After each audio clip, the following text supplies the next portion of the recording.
আসসালামু আলাইকুম সবাইকে। তোমার দেওয়া অপবাদ গল্পের 9 নাম্বার পার্ট। তো বেশি কথা না বলে চলুন গল্প শুরু করা যাক। অনুষ্ঠানের পরে আমরা 3জন চলে আসলাম। তারপর দুদিন আমরা বিভিন্ন দর্শনীয় স্থানে ঘুরলাম। আজকে ক্লান্ত থাকায় শপিং এ যাইনি, তাই কালকে শপিং এ যাব ঠিক করলাম।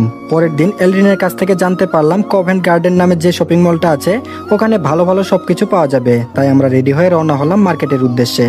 আমি অল্প কিছু কেনাকাটা করলাম, বাবা মার জন্য কিছু কিনে নিলাম, আর এলরিনও কিছু কিনলো। অপরদিকে জয়ের জন্য অনেক কিছু কিনা লাগলো, বিয়ে বলে কথা, কিন্তু টাকা আমি দিলাম। বাবা আসার আগে আমাকে একটা কার্ড দিয়েছিলেন, সেই কার্ড থেকে পেমেন্ট করলাম।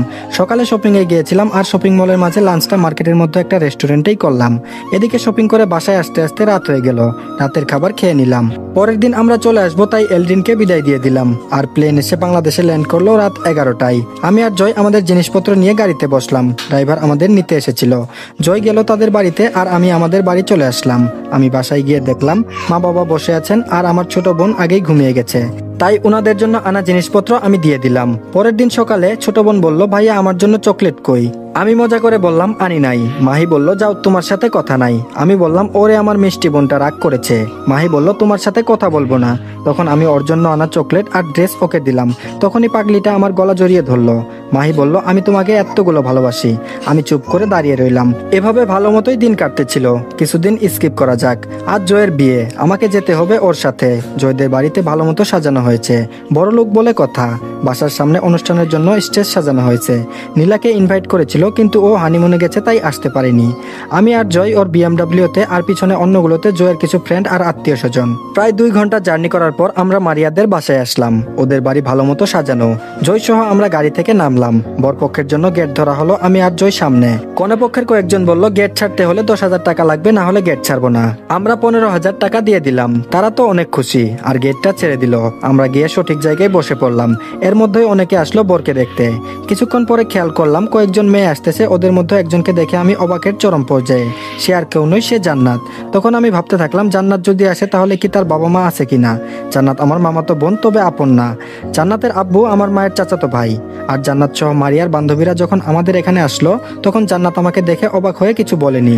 আপনারা তো বলবেন জান্নাত এখানে কিভাবে আসলো। আসলে জান্নাত মারিয়ার খালাতো বোন।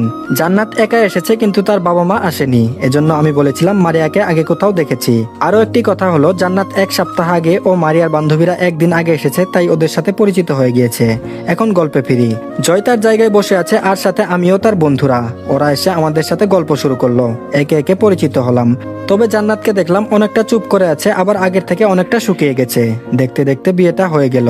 আর কোনে পক্ষ থেকে মারিয়ার সাথে তার 2-3 জন বান্ধবী ও জান্নাত এসেছে জয়দের বাসায়। বাসায় আসার পরে কিছুক্ষণ আড্ডা দিলাম। আমি বললাম, জয় আমি বাসায় চলে যাব। জয় বলল, কেন? তারপর আমি একপাশে গিয়ে জান্নাতের কথা বললাম। আগে থেকে সব জানতো, তাই কিছু বলার প্রয়োজন বোধ মনে করিনি। আমি যখন চলে আসবো তখন জান্নাত আমাকে ডাক দিচ্ছিল, কিন্তু আমি না শোনার ভান ধরে ওখান থেকে চলে আসি। বিয়ের 1 মাস পর জয় মারিয়াকে নিয়ে আমাদের বাসায় এসেছিল।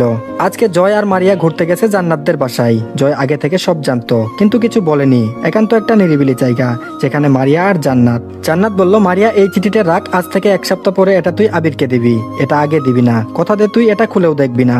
মারিয়া বলল, আচ্ছা ঠিক আছে। জান্নাত বলল, তবে কি? মারিয়া বলল, তুই কি আবিরের প্রেমে পড়ে গিয়েছিস নাকি? জান্নাত হাসি মুখে বলল, হুম পড়েছি, যাতে মারিয়া কিছু বুঝতে না পারে। মারিয়া বলল, আচ্ছা। 2 দিন পরে মারিয়ারা চলে আসলো। মারিয়া যদি ভুলে যায়, তাই মারিয়া আবিরকে বলল, এই চিঠিটা নেও, কালকে আবিরকে দিও। জান্নাত দিয়েছে, তবে খুলে দেখো না, মনে করে দিয়ে দিও। জয় কিছুটা বুঝতে পারলেও হ্যাঁ বলে চিঠিটা নিয়ে নিল। পরের দিন ভুলে জয় চিঠিটা বাসায় রেখে চলে যায় অফিসে। আমি যখন অফিসে যাই তখন জয় বলল, কিরে কি খবর? আমি বললাম, এই তো ভালোই। জয়ের চিঠির কথা মনে পড়ে গেল। পকেটে হাত দিয়ে দেখে চিঠিটা বাসায় রেখে এসেছে। তাই কথা না বাড়িয়ে যে যার কাজের দিকে পা বাড়ালো। একদিন পর আজকে জয় আমাকে চিঠিটা দেয়। তারপর বলল, এখন পড়া লাগবে না, বাসায় গিয়ে পড়িস। আমি বললাম, আচ্ছা ঠিক আছে। সেদিন বাসায় এসে আমি চিঠিটা পড়লাম। তখন নিজের কাছে মনে হচ্ছে আমি এতদিন ভুলছিলাম। চিঠিটা পড়ে আমার বুঝতে বাকি রইল না, আমাকে বাড়ি থেকে বের করতে ভাইয়ার একটা প্ল্যান ছিল এটা। অপরদিকে জান্নাতের প্রতি আমার যতটা ঘৃণা ছিল, তা এখন নিজের প্রতি ভুল বোঝা কাজ করছে। এর মাঝে আজকে নাইমের ফাইনাল পরীক্ষা শেষ হয়েছে। আজকে আমি জয়দের কোম্পানিতে আমার স্থানে নাইমকে বসিয়ে দিব। যেই ভাবা সেই কাজ, যে কারণে একটা অনুষ্ঠানের আয়োজন করা হলো। সেখানে সকল কর্মকর্তা উপস্থিত ছিলেন। অনুষ্ঠান শুরু হলো। অনুষ্ঠান পরিচালনা করছে 2 জন, একজন মেয়ে, অন্যজন ছেলে।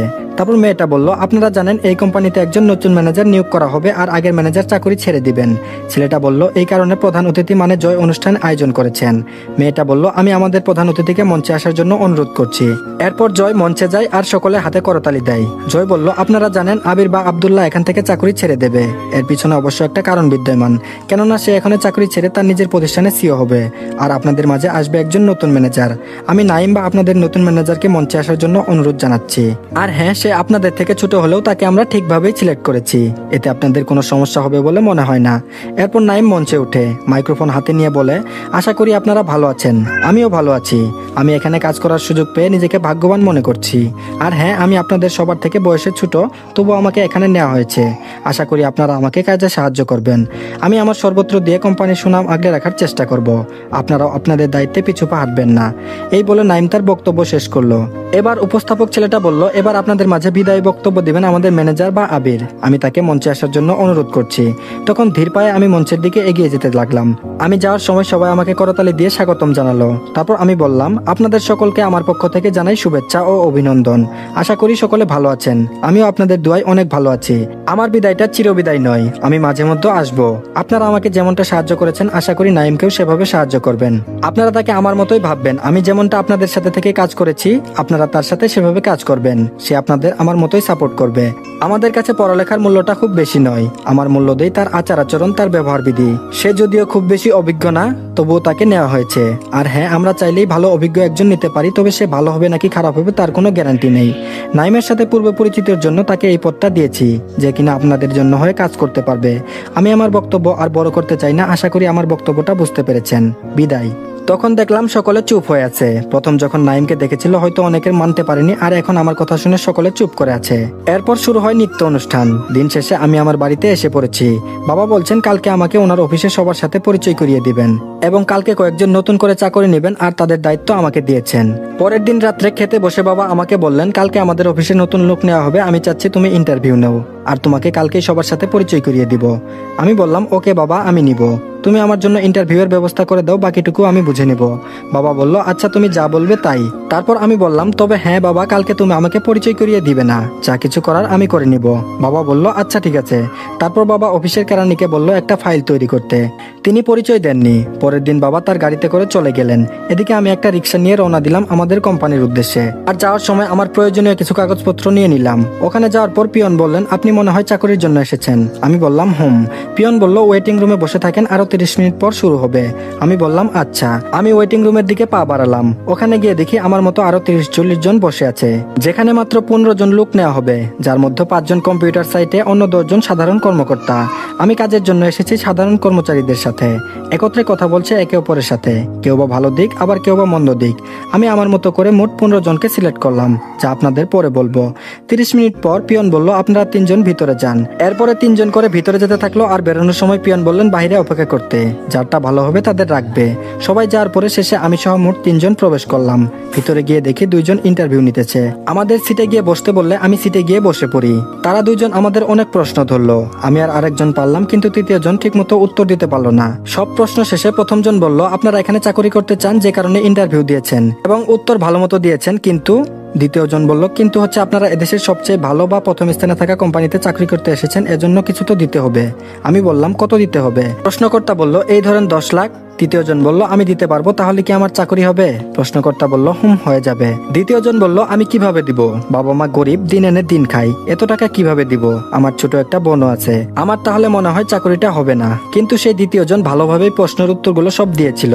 তারপর প্রশ্নকর্তা আবার বলল, তাহলে আপনি আসতে পারেন, টাকা দিলে চাকরি হবে, নতুবা হবে না। দ্বিতীয় লোকটি উঠে চলে যেতে লাগলো। আমি বললাম, আপনি কোথায় যাচ্ছেন? আর কে বলেছে আপনার চাকরি হবে না? যারা আপনার চাকরির জন্য ইন্টারভিউ নিয়েছিল তারা তো চলে যাবে। আমার কথা শুনে তারা হাসতে লাগলো। আর প্রশ্নকর্তা বলল, তুমি আমাদের উপরে কথা বলো, তোমাকে এখনই বের করে দেওয়া হবে। আমি একটু ঢং ধরে বললাম, আমি আপনাদের সব কথা বলবো, তাহলে আর আপনাদের রাখবে না। ওরা আমার কথা শুনে হাসতে লাগলো। তারপর আবার বলল, টাকা দিলে চাকরি হবে, না হলে এখান থেকে চলে যা।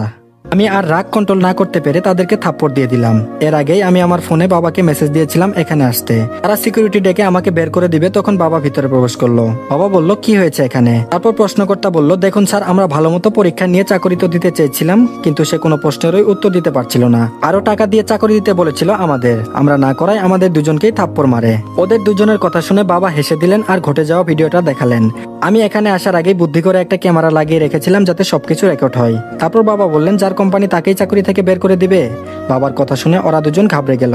এরপর দুজনের চাকরি থেকে বের করে দেয় আমি। আর যে 15 জনকে সিলেক্ট করেছিলাম তাদের চাকরি দিয়ে দেই। আর যারা ছিল তাদের প্রত্যেকেই গরিব ছিল। সেদিনের মতো কেটে যায় দিনটা। পরের দিন যখন অফিসে গেলাম তখন সবাই আমাকে রেসপেক্ট করছে, কেননা এখন আমি তাদের নতুন বস।